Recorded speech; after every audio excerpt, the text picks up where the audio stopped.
एक बहुत ही गंभीर मामले पे हम लोगों को वो एक नई प्रकाश डालेंगे। आप लोग सबका सुबह सुबह आने के लिए फिर से बहुत शुक्रिया। शुरू करें। मित्रों,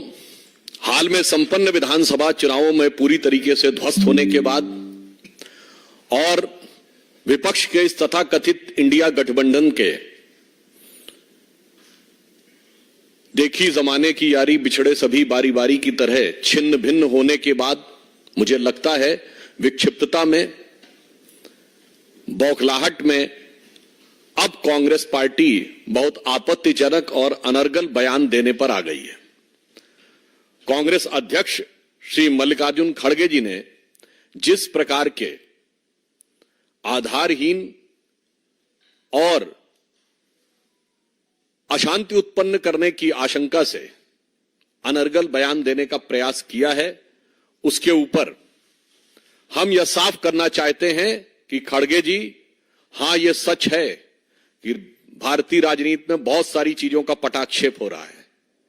राजवंशों की सत्ता 1947 में समाप्त हुई थी। अब लोकतंत्र का आवरण ओढ़े हुए जो लोकतांत्रिक राजवंश हैं, उनकी सत्ता को चुनौती मिल रही है और उनको लग रहा है कि आने वाले चुनावों के बाद उनका भविष्य क्या होगा। और यह मैं ऐसे ही नहीं कह रहा हूं। आप उत्तर से दक्षिण तक देखें तो 2019 के लोकसभा चुनावों में देश की प्रबुद्ध जनता ने इंटाइटलमेंट के आधार के ऊपर जो लोग लोकतंत्र के नाम पर राजतंत्र चला रहे थे, चाहे कश्मीर में अब्दुल्ला और मुफ्ती परिवार हो, वो लोग चुनाव हारे, पंजाब में बादल परिवार चुनाव हारा, हरियाणा में हुड्डा परिवार चुनाव हारा, अशोक गहलोत जी का बेटा चुनाव हारा, उत्तर प्रदेश में अखिलेश यादव जी की पत्नी चुनाव हारी, चौधरी अजीत सिंह और उनके बेटे चुनाव हारे, बिहार में लालू प्रसाद यादव जी की बेटी चुनाव हारी, फिर चाहे तेलंगाना में केसीआर जी की बेटी चुनाव हारी हो, अथवा परिवारवाद के सबसे बड़े प्रतीक श्री राहुल गांधी जी चुनाव हारे। तो खड़गे जी, यह सत्य है। जो आपको डर लग रहा है कि इसके बाद ये लोकतांत्रिक राजवंशों के लिए चुनाव के का भ्रम जनता के सामने रखकर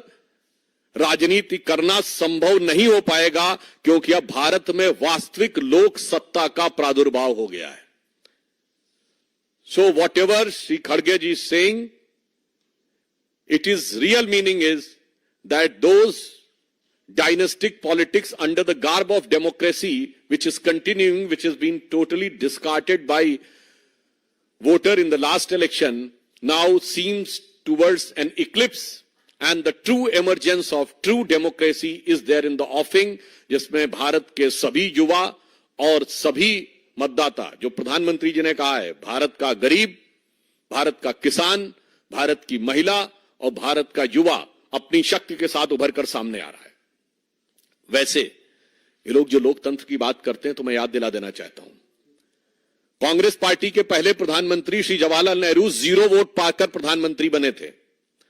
अप्रैल 1946 में कांग्रेस कार्य समिति की बैठक में 16 कांग्रेस कमेटियों में से एक ने पट्टाभी सीतारमैया को और एक ने कृपलानी जी को वोट दिया था, और बाकी सारे के सारे वोट सरदार पटेल को मिले थे और 0 वोट जवाहरलाल नेहरू को मिले थे। और इस बात की, उस घटना के अंदर का point by point, minute by minute reference Kripalani की किताब माई डेज विद गांधी में है, मौलाना आजाद की किताब इंडिया विंस फ्रीडम में है, दुर्गा दत्त की किताब India from Curzon to Nehru and thereafter में है। और जो अंतिम प्रधानमंत्री हुए, हो सकता है कि वो व्यवहारिक दृष्टि से कांग्रेस पार्टी के अंतिम ही प्रधानमंत्री भविष्य के लिए सिद्ध हों, doctor Manmohan Singh, the accidental prime minister, उनको कोट कर रहा हूं। प्रणब मुखर्जी जी की पुस्तक का विमोचन करते समय सोनिया गांधी जी की उपस्थिति में स्वयं डॉक्टर मनमोहन सिंह जी ने कहा कि जब मुझे प्रधानमंत्री बनने के लिए कहा गया तो मैं प्रणब दा के पास गया, मैंने कहा प्रणब दा आप मुझसे अधिक योग्य हैं। डॉक्टर मनमोहन सिंह कहते हैं प्रणब दा आप सबसे अधिक योग्य हैं, मगर मैडम ने मुझे कहा है। लोकतंत्र का अद्भुत स्वरूप है। पहले प्रधानमंत्री से लेके अंतिम प्रधानमंत्री तक, 0 वोट से लेके 0 वोट तक प्रधानमंत्री बनाने वाले लोग आज कहते हैं कि लोकतंत्र हमें समझ में नहीं आता है, और लोकतंत्र के वास्तविक रक्षक वो हैं। फिर मैं कह रहा हूं,